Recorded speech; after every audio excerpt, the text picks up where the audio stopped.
Inkajy tanteraka izay avy atao amin'ny omady nanaiky nandray ny fanasanay Andriamatoa Général Ramakavelo ato an-tokantrano amin'ity anio ty izay resahantsika ireo zavatra aniainana tanteraka amelomana ny tantara ihany koa ny tantarany 13 Mey 2017 izay anisan'ny tantara tsy azo adinoina indrindra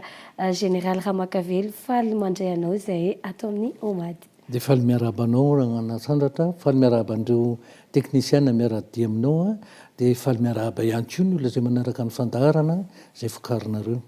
Mankasitraka indrindra tompoko. Afaka resahanao anay ve ny mombamomba anao tompoko? Azo atao tsara mihitsy ny resaka azy satria tantaram-pirenena tsy azo fafana ny 13 Mey tamin'ny 2017. Inona moa ny zavatra nitranga zany hoe 13 Mey 2017 zany. Raha ny tena marina fihetsiketsehan'ny mpianatra ho dokotera teny Befalantanana nentom-boana izy io. Ny antony dia tsotra. Ireo mpianatra dokotera teny Befalantanana dia efa tamin'ny andron'ny fanjanahantany moa nisiny zany sekolin'ny dokotera teny Befalantanana zany. Ary nataony hoe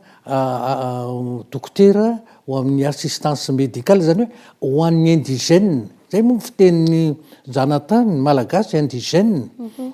ny zareo teny Befalantanana. Kanefa rehefa nipetraka ny université Charles de Gaulle teny Ankatso dia misy fanomanana ho dokotera ihany. Ny teny Befalantanana 5 taona ny fanomanana azy fa ny teny amin'ny université 7 taona. Dia lasa tsy mitovy saranga zany nefa dokotera anankiroa zany hoe ny dokotera eny Befalantanana zany hitsabo sarangan'olona ndao atao hoe sarangan'olona ambany ve. Ary ny dokotera mivoaka avy any Ankatso amin'ny université Charles de Gaulle ho an'ny sarangambony ve. Ka zay le tsy fitovian'izay nefa samy dokotera eto Madagasikara samy malagasy ny tsinekeny mpianatra dokotera teny Befalantanana. Zay zany ny etombohan'le izy hoe nitaky kory zareo teny Befalantanana mba hitovy ny lenta sy ny saranga ny dokotera mivoaka amin'ny toerana anankiroa. Tsy nandamy mihitsy zareo hoe atao 7 taona koa ny azy fa noho le hoe tamin'ny andron'ny fanjanahantany manko tena fanambanina ny malagasy fa namarani-tsaina tahaka n'iny ianao dia ferana ny fahaizana omena ny malagasy tamin'ny lafin'ny fianarana rehetra mihitsy zany.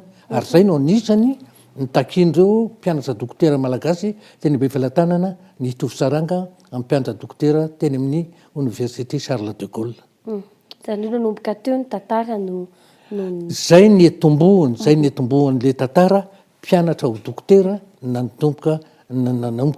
karazany hoe nanao fihetsiketsehana mba hitoviny ny lenta ny Befalantanana sy ny université Charles de Gaulle. Ampitomboto ny taom-pianarana dia mitovy saranga ireo anankiroa ireo. Aminao ve tompoko tena mbola ilaina mampafantatra sy mamelona ny tantara ho an'ny taranaka aty aoriana indrindrindrindra ho an'ireo diaspora any tena ilaina ny tantaram-pirenena tompoko za dia olona mpandalina tantara ary anisan'ny malahelo mihitsy noho ny tsy fahafantaran'ny malagasy ny tantaram-pireneny. Raha tianao hanana fototra mipetraka tsara ary hanana fahatokisantena tsy rere anaty ny malagasy dia tsy maintsy mahay ny tantarany. Ary io apetrako tsara mihitsy tsy ny tantaram-pirenena fotsiny ny tokony ho fantatrao fa ny tantaran'ny fianakavianao. Ny fototra ny ainganao hanananao rere anaty mba tsy hanapepony olona anao satria miainga amin'ny tsy fahalalana ny tantara anao navakavahan'ny olona ny olona ka na ny fiainany ny tantaran'ny fianakaviana na ny tantaran'ny firenena dia ilainao fantatry ny taranaka mifandimby. Tena ilaina zany. Tena ilaina ary tsy tokony hisaraka mihitsy amin'ny fiainana zany hoe tantaram-pirenena zany. Mba tonga antsika ohatran'izao dia milaza aminareo ny akamaroan'ny malagasy dia tsy mahalala ny tantaran'ny Madagasikara. Ny tantaran'ny La Frantsa mety ho hainy, ny tantaran'ny États-Unis mety ho hainy fa ny tantaran'ny malagasy tsy hainy. Mila veloma zany tombam-bidiny izay tantara izay. Tena tsy fantanao satria vao vetivety zao nisy mpanao gazety nanontany mikasika ny azy tena hoe ny volana Mey hoe tonga zao izy ny 13 Mey inona ny azo tena tenenina mikasika an'io volana Mey dia hoe ty volana Mey ty dia manana ny atao hoe mananjina zay ny fiteny azy mananjina ty volana Mey ty eto Madagasikara satria tany amin'ny andron'ny ranavalina voalohany mpanjaka tany 820 moa ranavalina voalohany zaka hatramin'ny 290 dia nisy an'izany hoe 20 Mey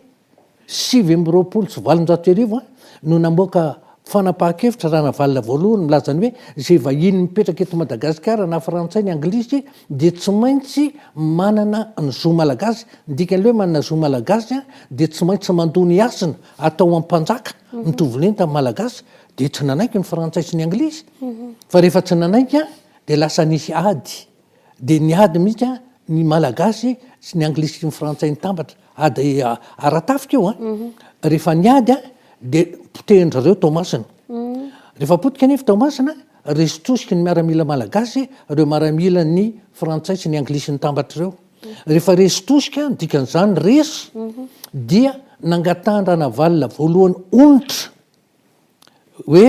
misy onitra napetrany lafilafy ihany le onitra napetrany fa hoe raha tsy mandohany onitra io nareo de tsy afaka ifandray amin'ny Madagasikara ara-barotra intsony reo firenena rototo reo tamin'izay fotoan'izay zany de tadio fa io le tsy nandoro zareo fa nienahena teo nandritry ny 5 taona tsy nandoa tsy nisy fifandraisana ara-barotra tamin'ny anglisy Madagasikara ny anglisy ny frantsay ary Madagasikara eritreretinareo nefa fa ny morontsiratsika 800 sy 5,000 kilometatra dikan'izany raha te hiditra hoe andeha ny morontsira fa ny zavatra marina kosa de nisy ny firaisan-kina ny samy malagasy zay natonga hoe 5 taona angaragany fa raha ny anglisy nanapa-kevitra hoe andao aloha le onitra de misy miverina ny fifandraisana alay fisaretsana amin'izany iny de nandony onitra ny anglisy zay vao nifandray ara-barotra Madagasikara sy Angleterre Madagasikara sy la France azonareo aneritreritry amin'izany ve hoe manana ny maha izy any izy any Madagasikara zany nanana ny maha izy azy zany tafika malagasy zany miohatra tamin'ireo firenena azo lehibe fa firenena lehibe tamin'izany fotoan'izany satria anisan'ny firenena mpanjanaka i Angleterre sy France zany zao tokony tsy fantatry ny olona akory zany vitsy ny malala nefa tamin'ny andro navalina nefa nisy an'izany fihetsiketsena hoe fifandonana ara-tafika mihitsy volana me 7 sy 7 nisy raha iverenantsika kely ny tantara firy-taona teo général Ramakavelo tamin'izany vanim-potoana ny 13 May 1770 zany de inona ny andraikitra ny sahanao mpianatra ve ianao tamin'izany sa olon-tsotra sa tahaky ny ahoana tao 30 taona efa mbola tokana ny zanakay ny laharam-boninahitra nentiko kapiteny efa niasa zany tamin'izany ary kapiteny laharam-boninahitra nentiko dia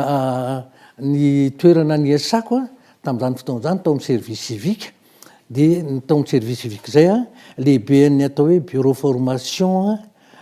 zany hoe momba ny fampianarana no nitazoniko tao ary tompony andraikitra momba ny afa ny fampianarana no tao amin'ny service civique manerana ny Madagasikara satria za tao amin'ny état-major no niasa ny tena tsy piko kely mikasika an'izay de hoe tao amin'io toerana ampiasako tao Analakely nisy an'io toerana io mbola ho foana manko io an'io io toerana io mbola misy maramila ao dia tena nanatry maso nahita maso mihitsy ny fandehanana maraitsy hariva ny olona manao fihetsiketsena makeny amin'ny eny amin'ny mbola teny amin'ny lapa ny tanàna moa fa mbola tsy 13 mai zay ny anarany tamin'ny etom-bony satria volana avrily nanomboka ny fihetsiketsehan'ireo mpianatra dokotera eo dia hitako mihitsy ary ny tena nahavariana tamin'izany de ity mandeha vao maraina reo mpianatra manao fihetsiketsehana zany hoe misy olona manaraka azy ihany ko misy fampahana vahoaka manaraka azy de tonga ny amin'ny 12 na amin'ny 12 de lasa izy mody de tonga indray ny amin'ny roa dere tena ohatran'ireny mpiasa birao reny nataondry zareo le fihetsiketsehana fa zangizao rehefa nanomboka nahazovahana le izy satria natonga azy hoe nahazovahana de ity teny be fialan-tanana ny etom-bony fa rehefa lasa ny rahina ny mpianatra dokotera be fialan-tanana sy ny mpianatra dokotera teny Akatso ka rehefa ny teny Akatso koa nanatevin-darana de lasa ny mpianatra Akatso rehetrarehetra lasa niaraka tamin'zareo ny mpianatra teny amin'ny université ary zay fihetsiketsehan'ny mpianatra zay tena azo lazainy hoe naharitra mihitsy satria ity ny zavatra nitranga rehefa nitoy reo fihetsiketsehan'ny mpianatra reo dia nanapa-kevitra ny fitondram-panjakana ny hoe isambotra zay lohandohan'ny mpisorona mpianatra mitarika ny grefy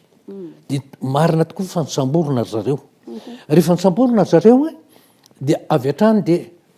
narefa ny nosy lava inona nefa ty nosy lava fandefasana ny gada lava dia nalefa tany mpianatra maromaro nalefa tany andro alina ny samborana zareo rehefa marainandro mazava loatra fa hoe nysamborona nandeny ve nysamborona ny mpianatra ary avy atrany dia nalefa ninosylava rehefa nahieno an'izay nyray aman-dreny dia nanomboka nyrotaka tsehitra ny ray aman-dreny ary mazava loatra fa rehefa hoe ny ray aman-dreny dia ao anatin'ny ray aman-dreny misy mpiasam-panjakana dia nidina teny amin'ny kanjany telopolo may mbola zay loatra moa ny anarany fa teny amin'ny kanjany hôtel de ville dia rehefa nahita an'izay dia nanomboka hampiasa hery amin'izay ny fanjakana napidina ny indrindraindrindra ny tena nampidiriny teny dia lentony hoe force républicaine de sécurité FRS ngamba tsara ihany ny anamarihana ny tantara mikasika an'izany FRS zany ina moa le FRS polisy izy ireo force républicaine de sécurité ny anarany ary baiko azy ny ministre ny atany Andriamatoa André Raitsampa inona moa ny antony tena natsivana ny force républicaine de sécurité dia ny antony dia tsotra ny rehefa iverina ny fahaleovan-tena ka hoe anana ny tafika malagasy dia marina fa mbola be dia be no tamin'ny tafika frantsay ny malagasy efa tamin'ny maramila fa hoe isy fanofanana fampianarana ho manam-boninahitra malagasy any frantsa za anisany ary ny akamaroan'leo mpianatra manam-boninahitra tany frantsa sika olona avy eto anivotany rehefa nandeha le izy hoe eto anivotany dia ny eritreritra zareo zany hoe ireo zany ny baiko zareo any amitsehatra hafa mandeha fa tsisy mandeha any maramila fa ny eto anivotany no nandeha dia zay ny tena namoronana an'le force républicaine satria zany hoe raha misy zavatra mitranga ataon'ireo maramila avy eto anivotany zay bakeo ny général Ramanatsoa dia ny force républicaine de sécurité bakeo ny ministre ny intérieur ary reo olo reo dia avy anenera-tany ny akamarony zany hoe sivolo ijanjato ny force républicaine hitanareo fa avy atrany dia nisy endrika karazana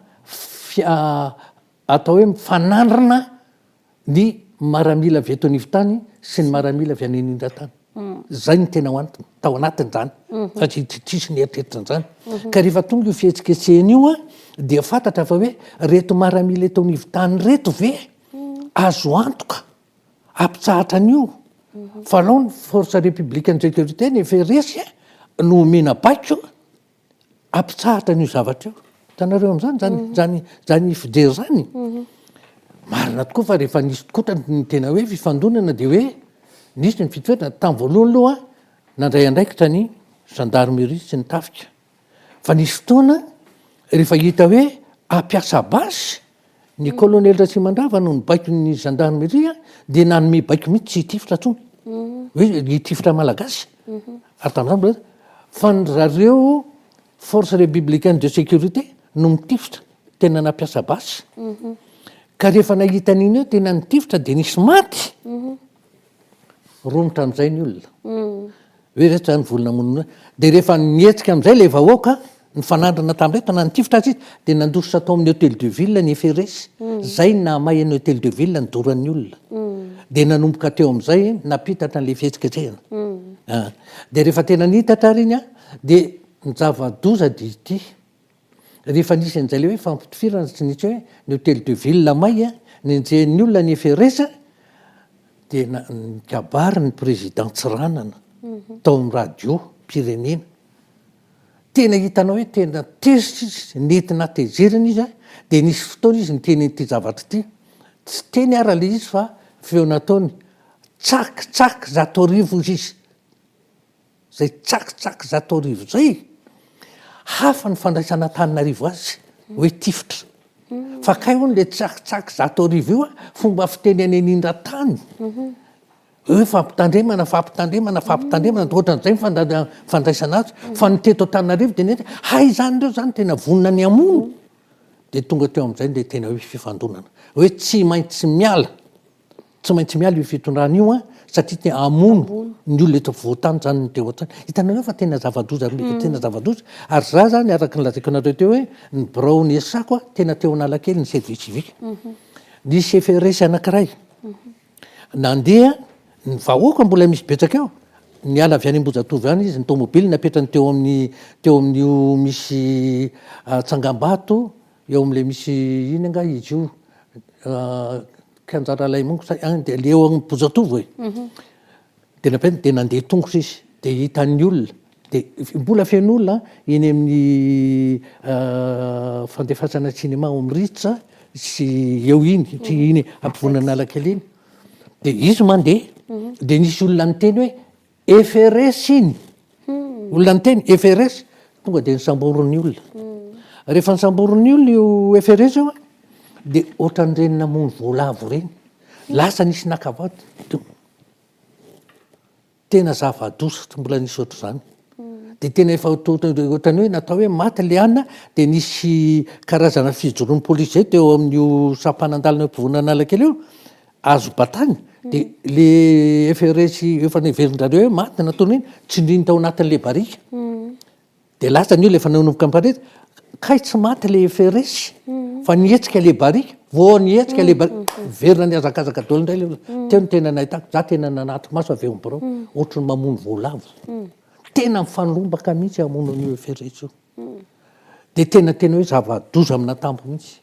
zay zany de zavatra nisy tamin'iny zavatra iny fa rehefa zay moa zavatra nitanga de farany de ny colonel Tsimandava no nisany nanome sosokevitra ny président Tsiranana hoe omeo ny folo alin-da ny fahefana andamina ny tany sy ny fanjakana niakatra teny Andafiavaratra ry zareo ny général Ndriamahazo général Ramanatsoa ny colonel Tsimandava nahita ny filoham-pirenena président Ratsiraka de nanaiky ny président raha ny tena marina de général Ndriamahazo no saika omeny le fahefana feno amerina ny filaminana satria mpanolo-tsaina manokana tao aminy général Ndriamahazo fa général Ndriamahazo no nanao hoe général Ramanatsoa mbola amboninahitra anasambo général sa izy kitana telo Andriamahazo kitana roa de omeo ny général Ramanatsoa de zay nanomezana azy ny général Ramanatsoa amerina am'laony ny filaminana eto Madagasikara de naminy ny président Tsiranana azy ny fahefana andamina ny tany sy ny fanjakana zay zany de nanomboka teo am'izay ny datiny hoe 17 Mai nisy an'izay le tena fisavotana be zay zay natonga azy hoe kianjan'ny 17 Mai io kianjan'ny 17 Mai io manoloana ny tantara 17 Mai roa amby 770 mba tiany ho fantatra hoe inona ny anjara brika nataonao tao anatin'ny hetsika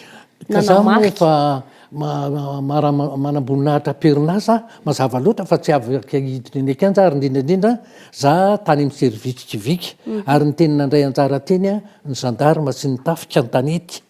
za tany amin'ny service civique tsy nandray an'izay fa na izany na tsy zany kosa nefa dity za zany tena nanatry maso mihitsy an'le hoe maraina atoandro hariva ataon'ny anina de nisy fotoana zany le niakatra teny Andafiavaratra ny général Ramanatsoa niaraka tamin'ny général Ndriamahazo ny colonel Tsimandava de nisy fotoana rehefa le hoe nomeny président Tsiranana azy ny fahefana andamina ny tany sy ny fanjakana sy ny firenena dia hidiny eny amin'ny 13 Mai izy eny amin'ny hôtel de ville hiteny amin'le vahoaka hoe nameny ny président Tsiranana ny fahefana feno hitondra ny tany sy ny fanjakana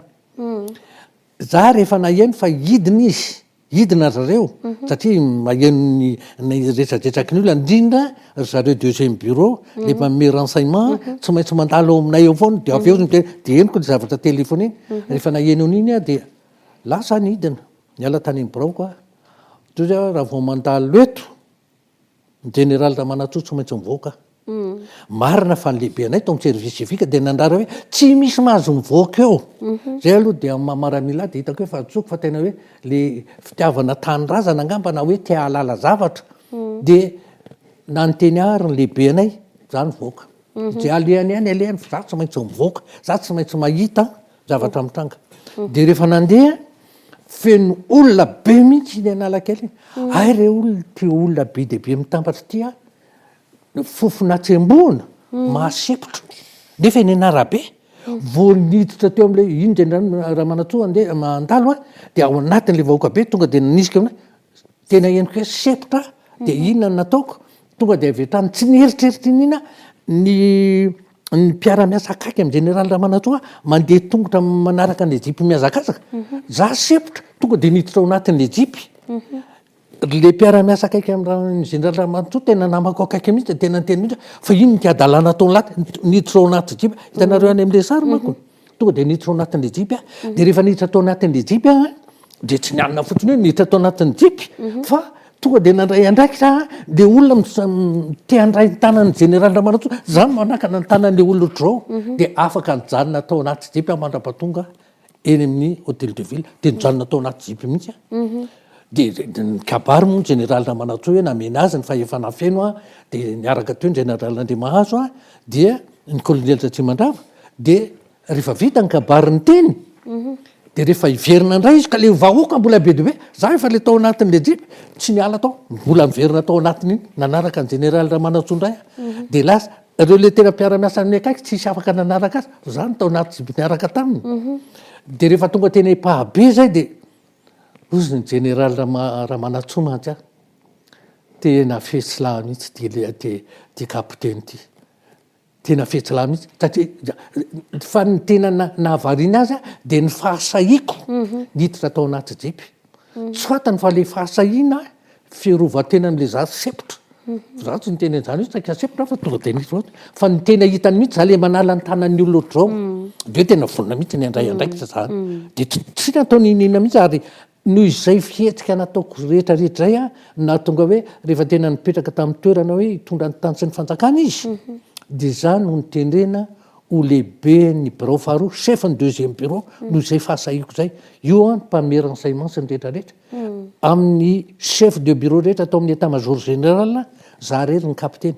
sisan'zay officier supérieur daoly za rery ny kapiteny ary nefa raha misy ny atao hoe bureau sarotra indrindra any amin'ny état major premier bureau deuxième troisième quatrième cinquième bureau za ny deuxième bureau ny sarotra indrindra za nefa kapiteny za no ary deuxième bureau no akaiky any général Ramanantsoa mbola akaiky any général Ramanantsoa zay lehibe ny tafika zany hoe tena akaiky ny olona nitondra zany de afaka nahita tsara ny zefandeha ny zavatra tao raha tena hoe inona zany ny anjarako zay zany ny anjarako tena kasitrana fa sahiny général Ramakavelo tao anatin'izay tantarany telo ambin'ny folo May roa amby fitopolo sy sivinjato sy arivo zay tena nanatitry maso ianao ary tena niaina ny tantara raha mihaino an'le izy de tena mahasara-tsaina le fandehan-draharaha manoloana ny fitroaran'ny vahoaka tahaka izany aminao ve mitombona ny fitroaran'le vahoaka tao anatin'ny tantara le izy eny de zao hoe de amiko rehefa poretinao foana ny vahoaka de tsy maintsy mitrotra ary teo ny tena nahitako an'izany hoe rehefa tena miray ina ny vahoaka tsy misy fitondrana maharesy azy etrereo tsara fa zareo tao amin'ny antoko nisy ny président Tsirana le ataony hoe parti social démocrate na ny PSD de tena nihira mihitsy hoe mpisodi zahay mandra-pahafatinay ary nisy ny atany anankiray aza de tena sanyteny mihitsy tamin'ny kabariny rehefa nikabary hoe mbola tsy teraka andriamatofoloha ny olona isolo anao nefa afaka volana vitsivitsy izy de hiala teo hitanareo am'izany le fa nasoasoana aloha anankiray de le hoe tena karazan'le président Tsiranana tsy de le olona loatra manana ny fisainana hoe ampizarazara ny vahoaka malagasy ny azy tena hoe ny vahoaka malagasy indrindra izy tena nanana an'izay le fijery ny any ambanivohitra ary anisany tena ny masony de hoe ny fiainam-bahoaka am'izay avelona azy nazy anisan'ny fambolena zany anisany tena hoe ny masony ny famokarana vary ary anisan'ny masony de ny fampianarana raha nisy ny olona tsara karama de ny mpampianatra tamin'ny androny président Tsiranana fa le izy zany nisy an'izay le ary ny tena nasimban'izany izy de zao nisy fotoana narary ny président Tsiranana tany fivoriana resam-pirenena tany velany izy no ohatrany hoe tabadalan-draha de nalefa tany Paris de teo zany de reo le vice président anankitelo no tao izavy vice président Andriamatoa Tsiebo Calvin de Andriamatoa Rabe Mananjara natao tao anatiny keo de Andriamatoa Resampangamba izay raha tsy diso reo telo reo de samy nieritreritra isolo ny président Tsiranana anankiteloko izy am'ireo zany raha sanatrika maty izy satria mafimafy any le aretina nahazo azy de lasa tao anatin'izay le faninana an'izay lasa nisy zavatra hafahafa zany kanjo mo sitrana somatsara ny président tsiranana de niverina tamin'ny laoniny fa zao nisy fotoana anatin'ny fivoriana minitra no nisamborona ny ministre ny antany André Resampa fanlazaina fa nitsokombokomba tamin'ny Amerikana tanareo ny zavatra mandeha am'zany de nanomboka teo ny aosa le fitondrany président Tsarana satria André Resampa ministre ny antany anisany tena nanana ny fahefany ary tena anisany ny olona natahorana André Resampa zay zavatra zay de nanomboka narefa ka rehefa tonga le fihetsiketsehana tamin'ny 2020 vahoaka moa efa nitambatra efa leonen'le osana isan'andro hoe ary indrindra rehefa fonctionnaire de tsy maintsy miditra amin'ny antokon'ny PSD daholo zay io koa mampididoza mihitsy io fanerenany mpiasa-mpanjakana iandany amin'ny fitondrana io efa zavatra nitrangy zany tamin'ny andron'ny PSD de zay zavatra rehefa am'izao fotoana zao ohatra ny tady iverina zay zany zavatra any de zay no atao hoe ny tantara tsy mba fanadino fa ary ny tantara miverimberina de zany zany anisan'ny tsara ny ampatsahevina zany rehetrarehetra zany mba hampisaina ny olona fa raha nisy ny azo lazaina hoe fitondrana ny Urpaka tamin'ny voalohany ny PSD anisan'ny fitondrana ny Urpaka ny Arema anisan'ny azo lazaina koa fa tsika nahazo ny fakany ny tim ohatra ny ngara-valomanana fa rehefa nisy ny fietseham-bahoaka samy ala teo daholo zay le izy misy antony manokana ve nanosika anao hoe andray anjara atao anatin'ny tantara ny 13 Mey ho amin'ny 7 ny tena antony manokana zany de ty ngambany zay ngamba no azoko taranana aminareo tamin'ny andron'ny fanjanahantany za de tamin'ny andron'ny fanjanahantany nianatra tsy azo nampidirina atao anatin'ny programme mpampianarana ny tantarany Madagasikara tsy azo ny antony de tamin'ny 7 nisy an'le atao hoe VVS vivatsoakelika de ny tena maro tao anatin'izy ireo de ny manampahaizana sy ny mpitondra fivavahana nisy mopera tao nisy dokotera tao nisy olona manampahaizany de rehefa reo efa nangataka an'izany hoe tokony iverenana ny fahaleovantena de rehefa nisy nisamborona zareo tamin'ny 7 de tamin'izay fotoana zay nanafoanana ny fanalana ny tantarany Madagasikara ao anatin'ny rafim-pampianarana za zany anisan'le taranaka tsy nalala ny tantaram-pirenena fa ny tantaran'ny frantsay ny fantatro nanomboka tany amin'ny CEP sy ny any rehetrarehetra rehefa tateorina afaka baka somatsara de any fianarana satria nanao fifananana hiditra any amin'ny sekoly manomana manamboninahitra frantsay tany Saint-Cyr tany Bretagne dia nitao an-tsaiko aloha voalohany indrindra hoe fananina aloha nanao maramila ny antony nanaovako maramila de tamin'ny 7 nisy atao hoe rivo mahery atao hoe Dany cyclone Dany tena zany io be tsy mitatatra io ohatry ny ranomasina ary eny ataontsika hoe iny lasa 67 hectare iny ohatra ny ranomasina daholo de nefa nisy olona nipetraka teny Tontapenaka tan'izany de zay mirava ho mpianarana tamin'ny 4 za tao amin'ny Sainte Famille teo Mahamasina nianatra de misy camion maramila mandalo de andao hiaraka aminay ozy izy hamonjy olona eny Andotapenaka de nisy 4 amin'ny rahalahy zay mpiara-mia amin'ny ray kilasy niditra ao anaty camion de lasa nandeha teny rehefa nandeha teny de hoe asiny zareo mandeha hoe andana asevo mivoaka le olona fa miakatra ny rano le olona tsy mety mandeha raha tsy hoetana ny kisoany sy ny akohony ny olombelona raha tsomby ao anaty camion ko ny kisoa sy ny akohanao no hoetana de za anisan'ny mbola varinana ny teny am'le olona efa andao kay ty rano ty miakatra ka misy tsikafokafony eo ambony namako efa tafiditra anaty camion za rehetra raha tsy voatazon'le namako ohatr'izao ny tanako de lasan'ny rano satria teo mihitsy le rano mandeha ary raha lasan'ny rano de tsy ho hita faty satria tsikafokafona ny eo ambony ary ny ray aman-dreniko tsy eritreritra mihitsy za nandeha namonjy olona teny Andotapenaka sotran'Andriamanitra fa tsy maty tamin'izay fa izay ny tsirikevitra tato hoe ay ve ny maramila mamonjy olona anisan'ny asan'ny maramila mamonjy olona ary zay ny nampisy an'le tsiry tato anato hanao maramila rehefa nisy ny fananana fanadina hiditra ao manambona za anisany afaka baka tamin'izay de nanao fanadinana andeha hianatra ao manambona zay zany nalasa maramila ahako ary ny faharoa de ty noho izaho tamin'ny andro ny fanjanahantany tsy nahazo nampianarina ny tantarany Madagasikara nefa ny fianarana nataoko tany an-dafy a dia tena fandalinana tantara mihitsy ny sehatra ny anarako dia tena lasa fisainana mihitsy aho hoe ny tantarany fireneko tsy mahay ana tapany kely ny tantarany firenena karazany tisitisity nahazahoako ataoko hoe mari-pahaizana dia fandrina tatoko naroviana zaho aloha tsy malala fa tsy maintsy miverina mianatra ny tantaram-pirenena tsy maintsy raha vao manana fotoana tsy maintsy miverina mianatra ny tantaram-pirenena miverina somatsara moa dia tany maramila sy namany saingy izao nisy fotoana efa commandant tamin'izay lehibe ny sekoly-ny manamboninahitra lifitra tany Sirabe dia nisy fotoana ako voantso andeha tao Tananarivo zany hoe lehibe ny tafika tamin'izay fotoan'izay efa niara-ny asa tamiko Fonza lieutenant izy kapiteny dia rehefa lehibe dia noho le fiarahanay miasa dia natsony tany Sirabe tonga avy alahy miakatra ty miara-miasa amiko izy ny lehibe ny état-major général dia nandeha ary ako natsony izy ty tsy afaka miantso raha ny tena marina fa tamin'izay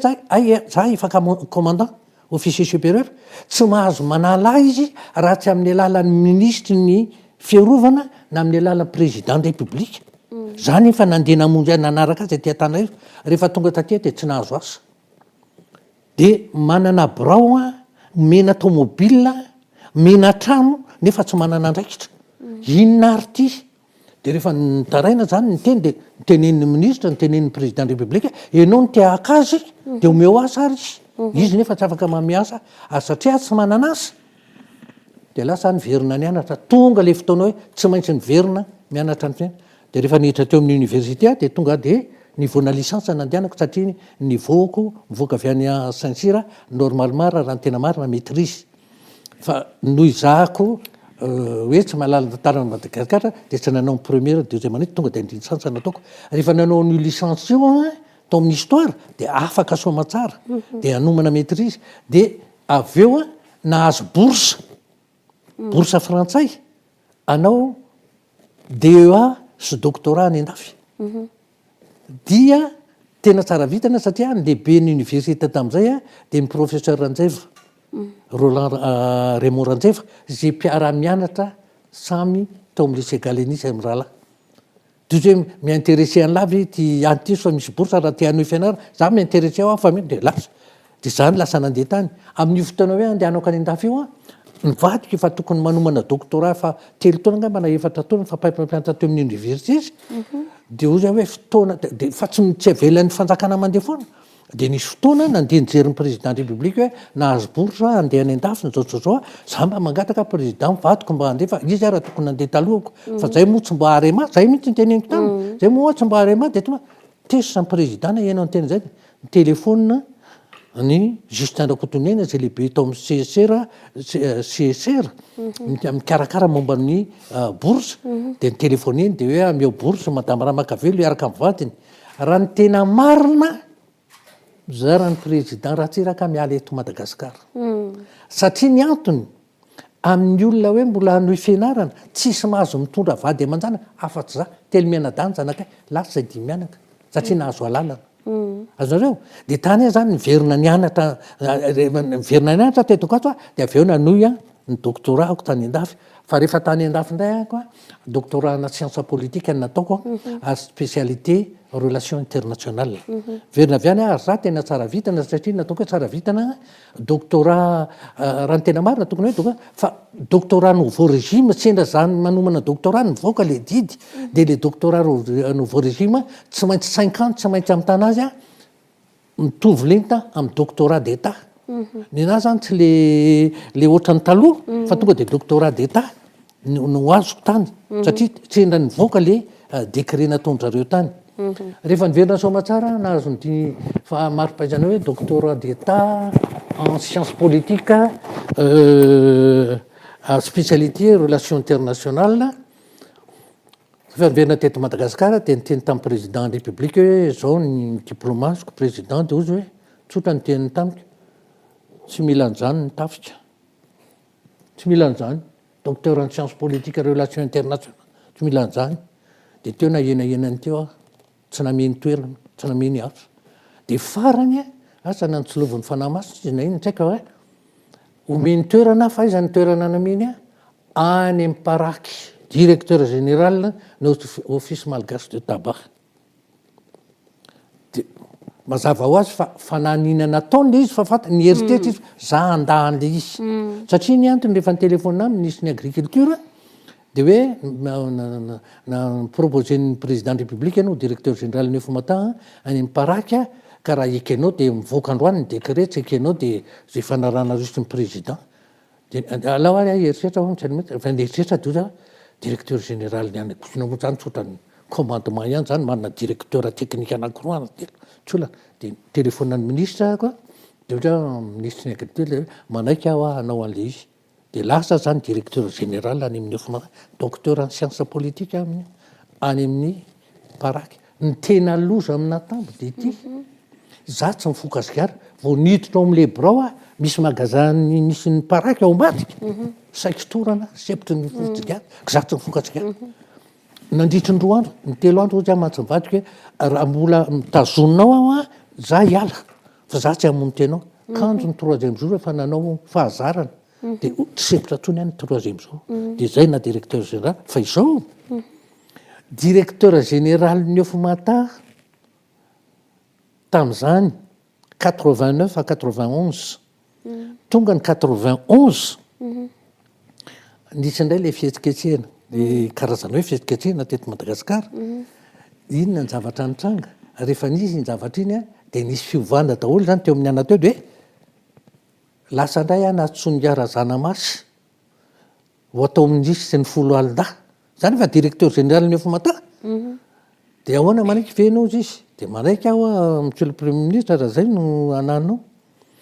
rehefa nivoaka le décret hoe za nisolo toerana n'le ministre ny fiarovana teo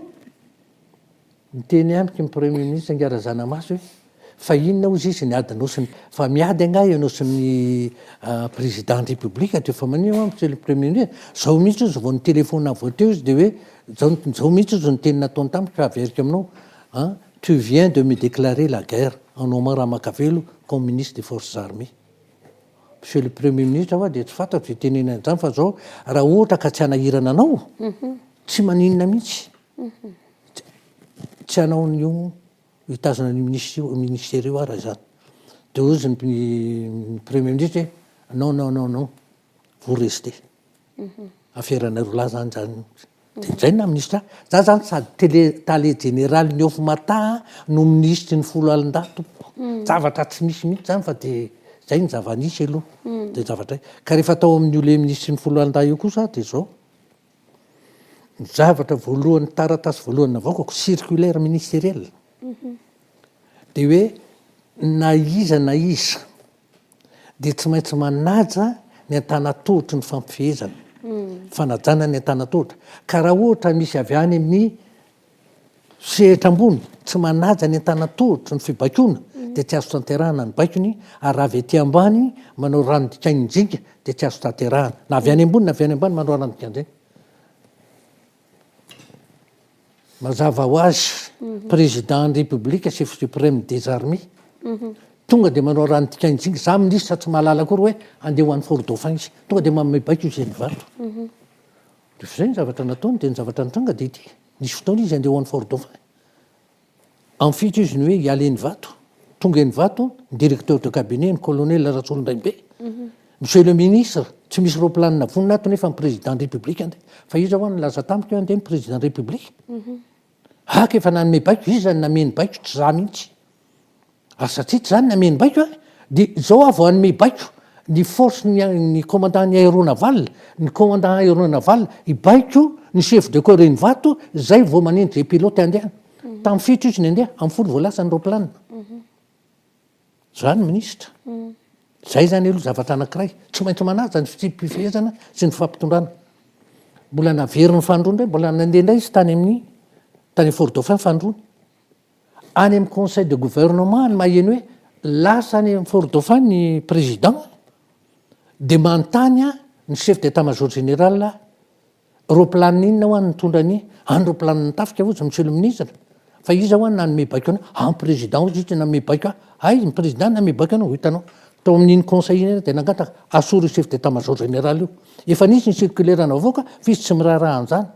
drozy ny premier ministre mihitsy ny mangataka izy de allo asorona de eo ihany de mivoaka ny décret de mitelefona ny chef d'état major général eno ny radio amin'ny 12 fa misy vaovao momba anao any de napetrako ny telefona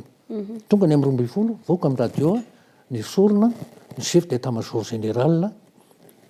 de mbola tsy nilazaina aloha nysolona fa zay fotsiny de nikoropaka de ny telefona ahoana zany monsieur le ministre téléphone zay rola ny arany anatra fa ahoana zany monsieur le ministre izy mantsy toy zay téléphone ivy ny président de république fa izy nanome baiko anao zay zany hitanareo ny tamin'ny androko zany de tena hoe za sarotany am'zany hoe fanajana lalàna fanajanana zany hoe antanatorotra ny fibaikona ka io mila fahasahina io fa ny miainga amin'ny ara-dalàna ihany ny zavatra fantatro fa rehefa tsy ara-dalàna de tsy izay mbola nisany zavatra anankiray tiako tsy pihana mihitsy satria tantara mipetraka ny sa tamin'ny fehin'ny maramila tamin'za ministra dia kitana telo nombondrindra général de division na amin'ny marine izy na amin'ny aviation izy ny président république nefa nataon'ny assemblée nationale kitana 5 amiral tsy ao anatiny sa tamin'ny fehinay zany rehefa tonga ny fotoana hoe fen'ny taona tokony hoe kitana telo nisy azy de nandefa projet de décret tao amin'ny gouvernement mametraka azy ho retraite d'office tratrany limitage mijanona président république izy fa tsy mitazona ny laharana hoe mbola hoe ao anatin'ny aperinasa mamaramila fa na raha andalana ihany zany ary nitenenako zany tsy firehareana fa tena hoe tantara mipetraka mba ho fatariny taranaka mandimby hoe rehefa ajana ny lalàna amin'ny fe de tsisy afaka mikitikitika anao tsony fa ny tsy fanarahanao lalàna sy ny tahotra ataonao io no mampisavoritaka ny firenena tompoko tsara ho satria tantara mipetraka zany rehetrarehetra zany ka zay no anisany tena hoe raha misy ny anjara biriky netiko tanatiny de hoe ny fanarahan-dalàna ny fanajana ny sa tamin'ny fe ary ny fanajana ny antanatorotra ny fifahezana eo amin'ny sehatra zay misy an'izany Andriamatoa général Ramakavelo manoloana ny lanja ny tantara aminao ve mendrika tokony ho tafiditra ho isan'ny andro tsy fiasana nefa andresaka rama ny daty ny 13 Mai 2025 ka matatara tsy azoko sehana azy anie indrindra ny tio fiovana lehibe teto Madagasikara de tokony ho andro tsy fiasana ary andraiky azakara fa manararoatra kely ny fanontaniana ataonao za raha misy ny andro tsy tokony iasana nefa tokony andraisaka rama de ny taom-baovao malagasy ny silamo tompony angataka hoe fetin-drareo ny ramadan sy ny sisa fifaranany natao andro tsy fiasana eto Madagasikara satria hoe maninona ny fety kristiana natao andro tsy fiasanako maninona ny silamo tsy atao ary maninona ary ny taom-baovao malagasy koa tsy mba atao nefa zavatra tena mipetraka amin'ny malagasy atsika nefa de tsy misy manaiky an'izany de averiko indray zarako raha misy an'izao amerenako an'izay hoe mba ataovy andro tsy fiasana tompoko mba hampirahina ny malagasy zany taom-baovao malagasy taom-baovao ny sinoa zany anie maneran-tany mankalaza an'izany dolo ny sinoa maneran tany fa tsy any sinina fotsiny ary indrindrindrindra tena hoe lanja anankiray ampahafantarina anay taranaka taty aoriana ny tantara famelomana ny tantara satria ny taranaka taty aoriana de tsy malala ny alalany sy ny saka ny tantara fa eo marivo tena ilaina ary tena ilaina le izy za de mitsotra anao nametraka le fanontaniana satria tsika ngendraindray misy zavatra mavantsika nefa tantara misy apetrapetraka tsika nefa raha tokony tsy tokony ho izay koa za raha zao mbola raha toko indray mialatsiny za de niteny foana fa tsisy miaina mbola aleko lavitra ao ny 14 octobre no ankalazana satria tsika mbola république fa tsy niverina monarchie toy zay ny 4 jona hoe indépendance nefa tsika tsy manana zany hoe mahaleoten'zany fa mbola baikony ato baikony ero mbola aleko lavitra ny 14 octobre toy zay ny 26 juin amin'ny 26 juin ekeko ny 26 juin ohatra fa satria tamin'iny nateraha ny tafika malagasy fa raha tena atao hoe ny fety-pirenena aleko ny 14 octobre fa iny ny république atam'izao satria mbola nitondra ny anarana hoe république fahaefatra azo lazaina hoe tratra ve ny tanjona tao aoriana kely ny tolona ny 13 Mai 2025 tompoko zay fantaniam-petaka zay tena isorako manokana mihitsy ny antony de zao tsika tsy mba mandray lesona mihitsy tompoko amin'ny tantara zay mihitsy tena samy teny zany aminao a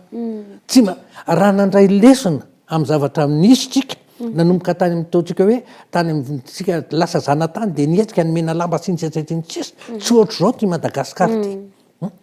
za zao a efa tany amin'ny repiblika voalohany any niasa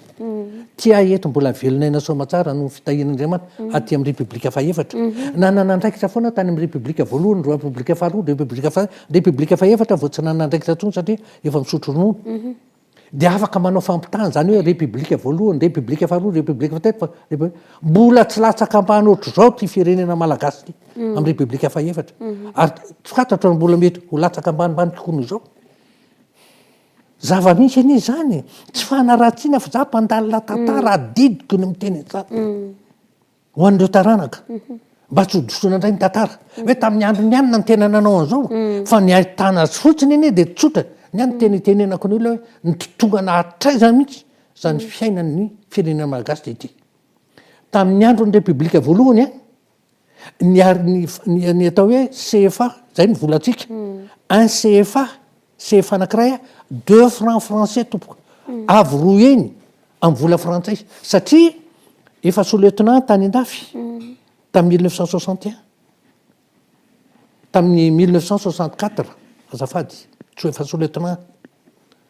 55 000 francs CFA ny karaman'ny sous-lieutenant malagasy raisika ny frantsa 110 000 francs français double zao ohatrinona ny euro amin'ny franc malagasy ny franc malagasy nefany ny ariary 10 avoeny amin'ny CFA 10 avoeny kanefany io 1 euro io 4900 ariary de ataova CFA zay de ampitomboy 10 any amin'ny 20 000 latsaka 20 000 fois ny sandany vola malagasy tamin'ny premier république sy am'izao inona indray ny porofo mivaingana milaza amin'ny hoe fitotongan'ny fiainana mihoatra no misandam-bola inona zay ty mazava tsara mazava be mihitsy manoloana ny tantara tena mbola azazaina hoe tanora de tanora ianareo tao anatin'ny tantara manana hafatra manokana ve général Ramakavelo ho an'ny tanora ankehitriny anatin'ny vanim-potoana iainantsika zao ny tena mampalahelo inge de zao e raha misy zavatra tsy ampianarina sy tena hoe andaniana fotoana de ny fampianarana ny malagasy ho olom-pirenena inona ny atao hoe olom-pirenena ny olom-pirenena zany a tompona ndraiky sady tompona didy amin'ny fandraisana tanàna ny firenena sy fampandrosoana azy sy fanatsarana ny fiainana zany indrindra ny tsy ampianarina ny malagasy vahoaka tompoko ny fiaina eto Madagasikara fa ny olom-pirenena vitsy zay zavatra hitanao fotsiny amin'ny fandehan'ny fifidianana sy namana faharoa ny olona ny tanora ohatra za zao mahita fotsiny ohatra io zavatra mitangany frantsa io any diaspora moa de mahita azy tsara resaka hoe adiny Israel sy ny palestinianina misy mpianatra manona ny mpianatra ny any amin'ny ino tisy teo ino ty saika hoe polytechnique tsy ato fa Sciences Po de manona satria ny antony resaka paikady ankapobeny amin'ny atao hoe fiarovam-pirenena ny ao anatiny de efa zany efa fantatry ny mpianatra ary ny mahay olom-pirenena de hoe raha mbola mitoy zavatra io de hopotika la Frantsa hopotika ny firenena tsy ekenay io zavatra io de inona ataon'ny Sciences Po iny de nitatra lasany amin'ny lycée sy ny collège mpianatra satria izy mitsinjo ny hoaviny amin'le fiainam-pirenena satria mahatsara ny atao hoe inona ny atao hoe olom-pirenena fa ny atsika ny mpianatra zay efa feno taona olom-pirenena inona ny zavatra tena mamaika azy tsy mandiso azy bourse d'étude atompoko zany etsena zaho tsy mandiso azy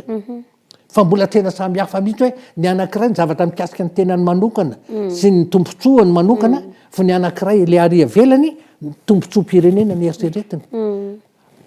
zay fotsiny defa hitanao ny elanelana be deaibe misy hoe mieritreritra an'izany ve ny mpianatra ny mpianatra mbo nyeritreritra an'izany hoe fiainam-pirenena mbola niainga tamin'ny fiainany manokana hoe ny mpianatra dokotera hoe ataovy mitovy saranga ny mpianatra anakiroa no nitarika an'le fiovana fa tsy avetrany mihitsy hoe tena mila fiovana rafitra tsintsitra azo lazainy hoe atao mbadika ihany le hoe fiovana rafitra fa tena tsy mitovy tamin'ny roa amby fitopolo nisy an'izany hoe mpianatra ny eritreritra anova rafitra mba hisiny ny fitovitsaranga fa am'izao tsisy trony raha efa nisy ve ny tamanjotra tserasera tam'izany andro zany mety nampiova kely ny fandehan'ny tantara ihany ve mety mino mihitsy satria mbola tsy nisy ny serasera de hoe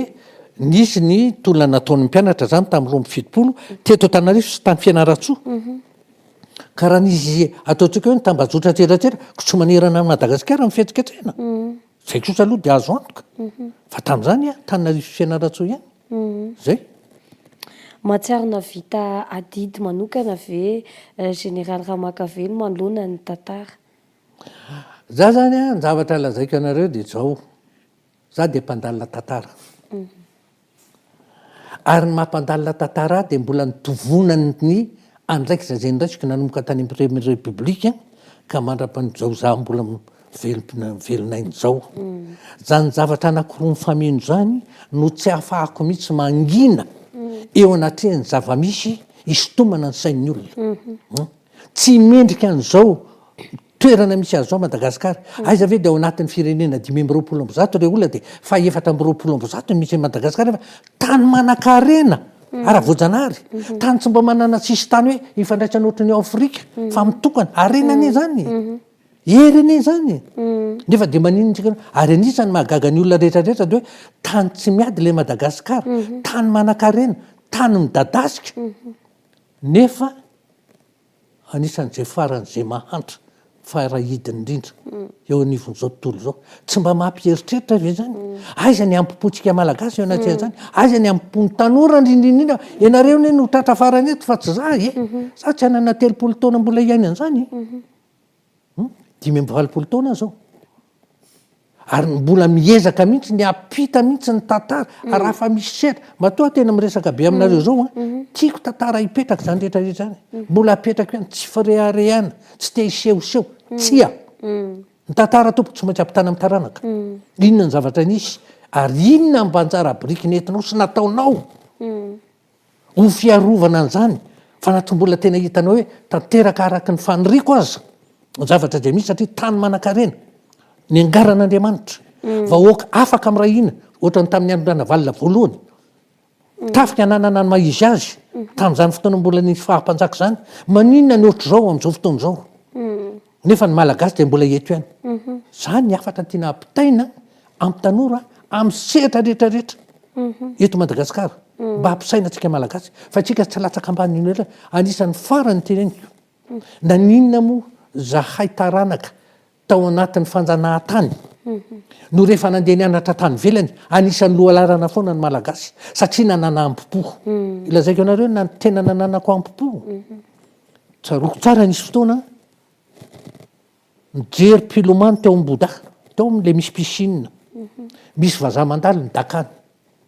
mijery ani ianao fa tsy hoe niditra tany ny dakany ohatrany hoe manelingelina azy mahitanao mijery ny anina eo tena nitsatoka tato an-tsaiko tatopoko zany nandakana zany tonga tany pare ny zavatra voalohany nanaitra de nahita vazaha mamafa lalana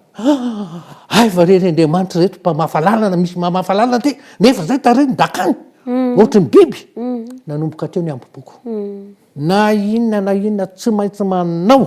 de ampisongadana ny malagasy raha mbola te hatan'olona ary ny zavatra nitranga zany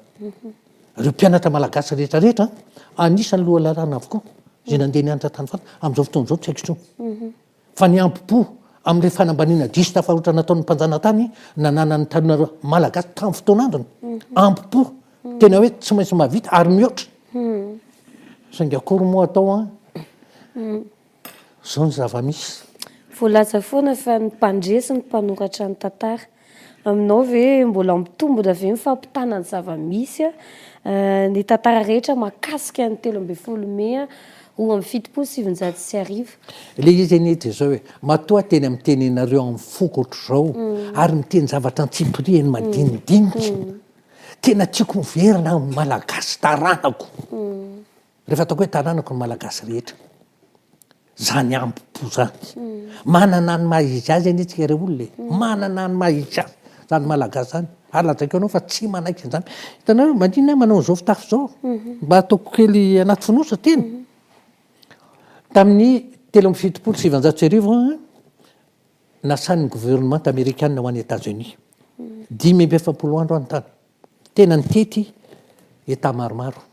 nisy fotoana fianakaviana amerikana miara-miasa amin'ny gouvernement américaine nanasa isakafo any aminy rehefa nazo an'le fanasana dia tonga tany mbola costume 3 pièces nanaovako pochette cravaty le reny mpianakaviana nanasa miandra eo ambaravarana tonga eo a dia rehefa tonga nanatrika azy teo a dia nanolotra tanana tsy ndraitsy ny tanako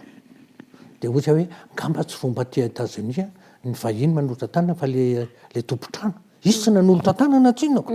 dia tsy ndraitiko zany mbola tsy niteny izy fa nijerevana ohatr'izao fotsiny nanomboka tany amin'ny kiraro dia niakatra ohatr'izao tena fananiny mihitsy tanatra dia ozy hoe malagasy ny nasaiko fa européenne ny manoloana tena ohatry ny voafelaka tamaina satria zaho ozy nividy boky mikasika ny Madagasikara inona ny fombany inona ny sakafony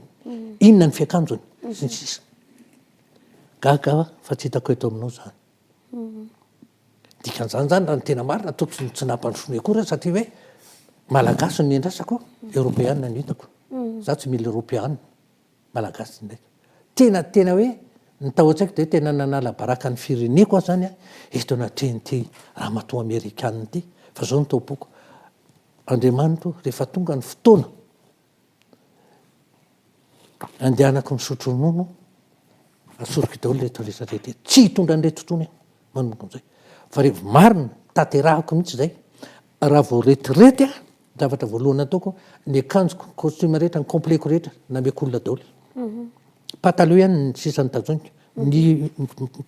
ndretrarehetra cravaty pochette sy nisy nameko olona dia nividy lamba malabary na mpanjaitra malabary dia nividy lamba tamin'izay fotoan'izay ahako filoham-piangonana rehefa tonga tany am-piangonana dia andro alahady nitondrako azy hoe isorako an'Andriamanitra tratrako ihany le tanjona hitondra fitafy malagasy ary aty am-piangonana hitondrako azy isorako an'Andriamanitra vao nahitako za président fiangonana dia mahita ny reo mpiara-miasa dia ozy fa ianao nga no hiragasy président ianao ve hony ianao hiragasy eno ahanao hiragasy a hitanareo amin'izany tonga dia avy tany dia hoe ino ary ty ataon'ny présidenty malabary indray netiny aty am-piangonana dia mitafy lamba izy kanefa dia lazaiko anareo fa nanomboka teo mbola nanana nisy fotoana nahazo fanasana nandeha tany velany sy namana mbola zao foana ny akanjo etika